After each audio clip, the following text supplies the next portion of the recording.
Hello all. In this video we will see how a reference points to an object. Yeah, in the previous video also we saw creating an object and storing that in a reference. We also saw an object is created in the heap and the reference can be in the stack. All right. This time we will create one object, then we will create two reference to that same object. Then we will study how the memory behaves in this situation.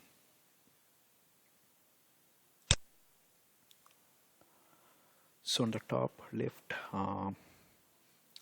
we are seeing a class called cPoint2D. It has two private members, X and Y. They both represent a coordinate value for the cPoint2D. So to represent a point, we need two coordinate, Cartesian coordinate, people may call it. One is on the X direction and another one is in the Y direction. All right, so here X and Y are two integer values which represents a point, two-dimensional point. That's why we named it as a cPoint2D. There is a member function which is public. Remember, the members are private there. Here the function is public. That means outside this point2D we can access it through the member.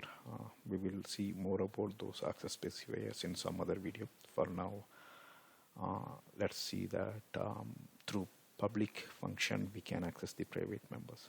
So here we declare a function. Function name is setPoint. It returns nothing. It gets two parameters. One is integer and another one is also integer. The scope is public. So inside the function we are initializing the value X and Y. Finally, there is a function called print. In that we print the X and Y coordinate value. So it's a simple class. Now in the bottom right hand side, it's a program entry. The class name is example app, and inside the public static void main we have three code snippet. Code snippet 3 has a spell mistake. Okay, leave it for now. Let's go to the snippet 01. Here in the first statement we are creating a point. The keyword new followed by the cPoint2D tells we need to allocate memory for cPoint2D in free store. That means in the heap.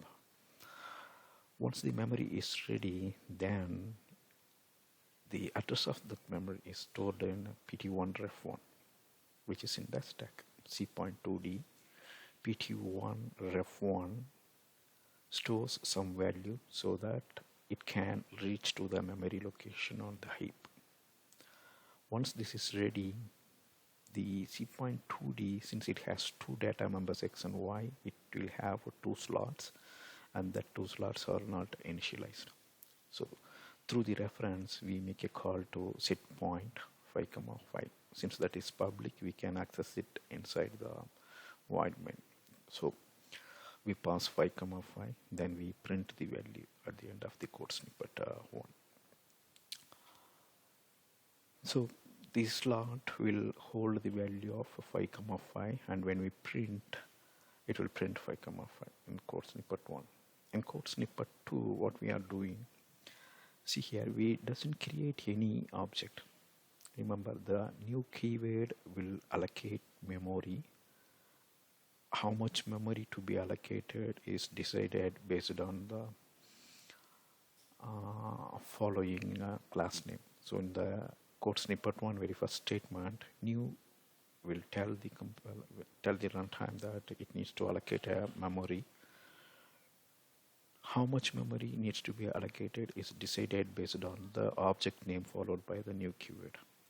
But here in snippet 2, there is no keyword. That means no memory will get allocated on the heap for sure. Right.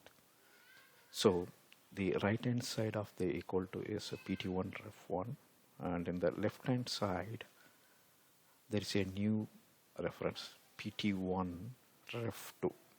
So previously it is pt1 ref1, it is ref2, so the type is c.2d. so in the left hand side a new reference is coming into picture, but right hand side there is no object, but we give a reference which is previously pointing to some memory. pt1 ref1 is already pointing to a point2d object. Now since on the right hand side we have object reference, now pt1 ref2 also will point to the same memory location. After this we are setting the point 7 comma 7. After that we try to print the pt1 ref2. So in code snippet 3 we again try to print a ref1.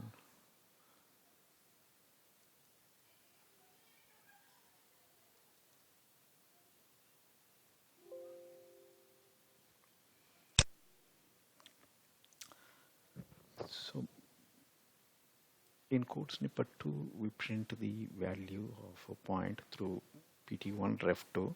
Then through snippet 3 we try to reach the object through point 1 ref1. So what is the example? What's the output of this example? Let's execute it in Eclipse and then we will see it. Okay, whatever we discussed that is shown here in the Eclipse. We have two Java file. One is a c.2d. So here we defined our c.2d class. Then the example application. It's our program entry point. Here we have three code snippet. We are creating a point 1. Then we are creating a one more reference to the already created point 1, and then we are printing it in snippet 3. We are printing it through the old reference. All right, let us execute it and see. And if you see, pt1 ref1 prints 5 comma 5. Snippet 1 prints 5 comma 5 as the point. So we created a point, we assigned 5 comma 5, then we are printing it. No problem there. Second, we are pointing the pt1 ref with one more reference, ref2. Then we are setting the value as a 7 comma 7. So when we print pt2 ref2 print, it printed 7 comma 7 in the second line output. You are seeing that. So that's also not an issue. But when we are printing the pt1 ref1, it doesn't print 5 comma 5, but it prints 7 comma 7. Right, let us see why it prints 7 comma 7. That means snippet 3 why it prints 7 comma 7. Let me discuss about that in the coming slide.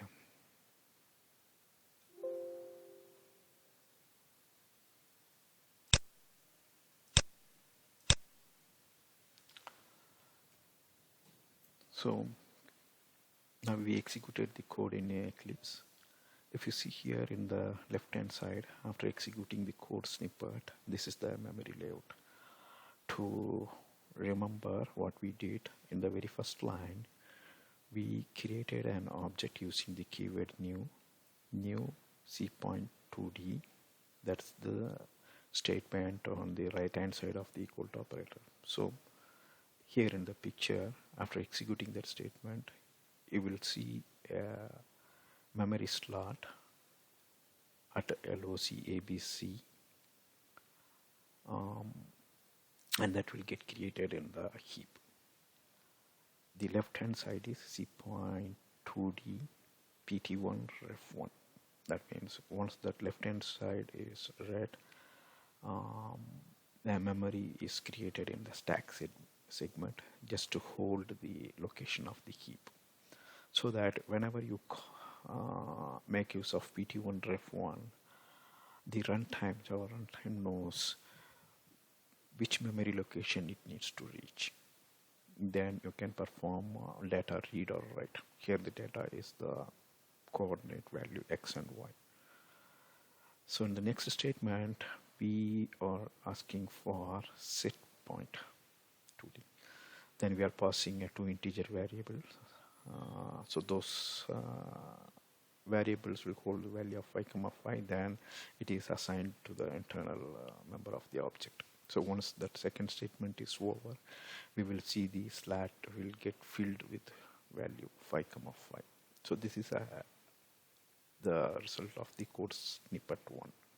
So at the end of code snippet 1, there is a memory allocated on the heap, and the heap is initialized through the pt1 ref1, and it will contain value 5 comma 5. So in code snippet 2, we doesn't create any object. That means in the heap, we will still have the same object at location ABC. But what we do is in the right hand side of the equal to, we place our already existing reference pt1 ref1. Okay, that is on the right hand side. Let me show that statement. This is the statement. Right hand side, if you see pt1 ref1, so which is already pointing to the memory location ABC. Here see point 2D pt1 ref2, that's on the left hand side of the equal to. Here we create one more reference, and the statement tells that pt1 ref2 also points to the location pointed by pt1 ref1. So if you want to memorize it, it will be like this. So if you see in the stack location KL2, the pointed location is still same. Why? Because here we are copying the content of pt1 ref1, I mean the address content, which means ABC, or the pointed location. The pointed location is ABC. That's what we are copying here in pt1 ref2. So that's also ABC. Now pt1 ref1 as well as pt1 ref2, both the references points to the same location ABC. So in snippet 2, second statement, we assign the memory location with the value of 7. So that's all here. So now if you see, since the heap location is same,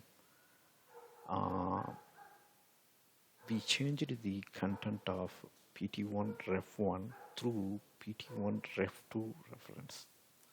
So now if you read the content through pt1 ref1 or pt2 ref2, it is 7. So that's how the state statement printed the value of 7. So that's all in this video. Thank you for watching. Bye.